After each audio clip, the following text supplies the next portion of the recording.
हाँ दर्शक बंधु, देश विदेशर किछि गुरुत्वपूर्ण खबर उपर चलतु नजर पकेबा।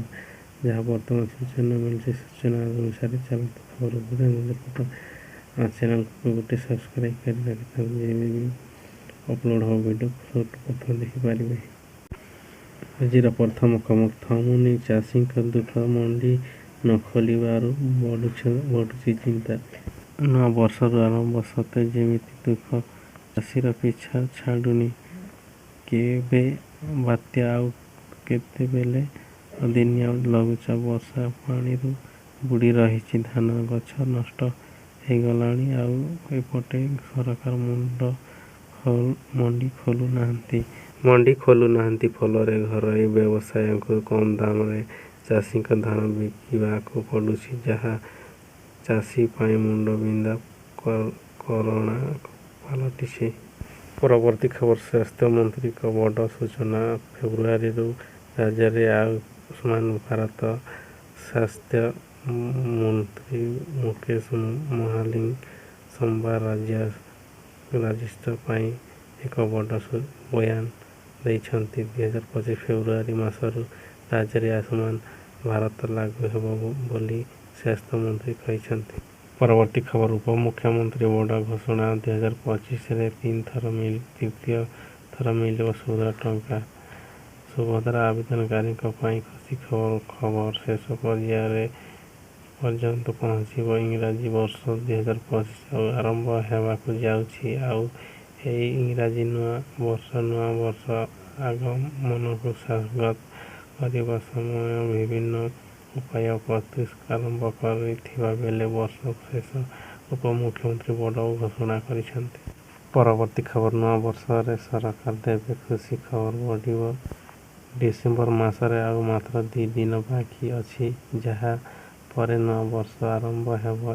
तेबे एही नूआ वर्ष रे केंद्रीय कर्मचारी एवं पेंशन भोगी मानक एवं एक खुशी खबर देई पारिती सरकार, जहाँ एक बड़ उपहार करा जाइछि जे एथर एडी को 3 ରୁ 4% वृद्धि करा जाइपारिबो बोली कहाଯାଇଛି, जहाँ द्वारा दरमार मध्य व्यापक वृद्धि घटिबो।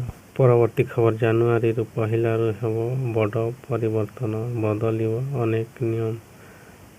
नूआ वर्ष 2024 परी सरिबार आउ गोटे दिन अछि। सबुठी नूआ वर्ष 2025 स्वागत करने प्रतिश्रुति आरंभ होगलानी। अन्यपटे जनवरी पहिला ରୁ देशर अनेक नियम रे परिवर्तन हेबाकू जाउछि। एलपीजी सिलिंडर ठारू आरंभ करी ईपीएफ पर्यंत अनेक नियम रे परिवर्तन आसीपारे। जानतु क्यों जिनिसरे आसीबो परिवर्तन। परवर्ती खबर आसंता काली भारत बंद। जानतु किए काहींकि देइछन्ति एमिति डाकरा।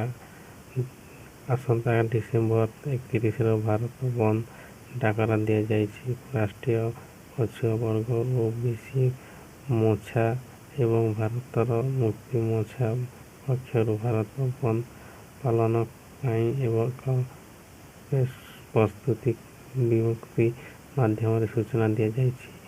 छत्रपुर ठारे अनुष्ठित सामाजिक सम्मेलन राष्ट्रीय पछुआ वर्ग ओबीसी समाज रे विचलय साई भारत मुक्ति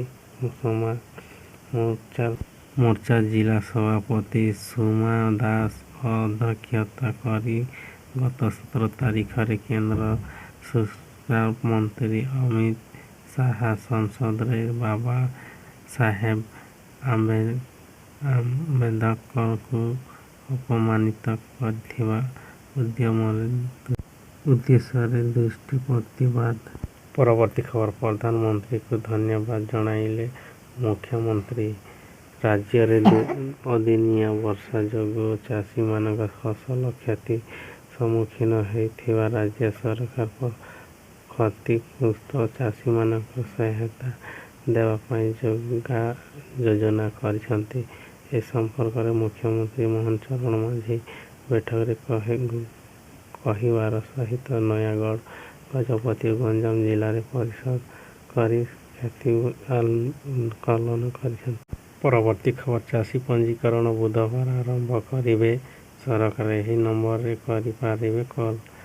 ରାଜ୍ୟ ସରକାର ଚାଷୀମାନଙ୍କ ପାଇଁ ପଞ୍ଜୀକରଣ ପ୍ରକ୍ରିୟା ଆସନ୍ତା ବୁଧବାରଠାରୁ ଆରମ୍ଭ କରି ଡିଜିଟାଲ ପୁଷ୍ଟି ଅଧୀନରେ ଅଫଲାଇନ୍ ଓ ଅନଲାଇନ୍ ମାଧ୍ୟମରେ ଜାନୁଆରୀ ମାର୍ଚ୍ଚ ମାସ 1 ତାରିଖ ଚାଷୀ ପଞ୍ଜୀକରଣ ଆରମ୍ଭ ହୋଇ ମାର୍ଚ୍ଚ 31 ତାରିଖ ପର୍ଯ୍ୟନ୍ତ ଚାଲିବ। ଚାଷୀଙ୍କ ଜନସେବା କେନ୍ଦ୍ରରେ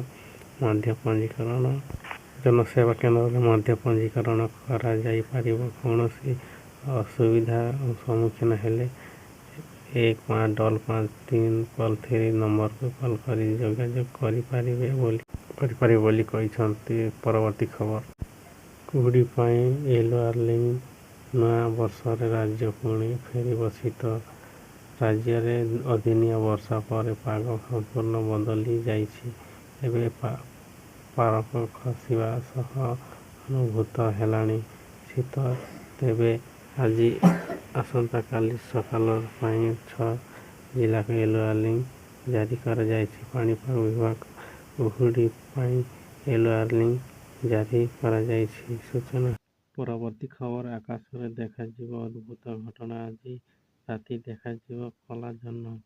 ଆକାଶରେ ଦେଖାଯିବ ଜହ୍ନ। ଆକାଶର ଏପରି ଏକ ବିରଳ ଘଟଣା ଦେଖିବାକୁ ମିଳିଛି ଏସିଆ, ଆଫ୍ରିକା ଏବଂ ୟୁରୋପୀୟ ମହାଦେଶରେ। ଏହା ଆଜି ଦୃଶ୍ୟ ହେବ ଭାରତର ଆକାଶରେ ଆସନ୍ତାକାଲି ଭୋର ଅର୍ଥାତ୍ ସକାଳ 3:45 ବେଳେ ଏହା ଦେଖାଯିବ ବୋଲି ସୂଚନା ମିଳିଛି। ଚ୍ୟାନେଲକୁ ଗୋଟେ ସବସ୍କ୍ରାଇବ୍ କରି ରଖିଥାନ୍ତୁ। ଭିଡ଼ିଓକୁ ଶେଷ ପର୍ଯ୍ୟନ୍ତ ଦେଖିଥିବାରୁ ଧନ୍ୟବାଦ।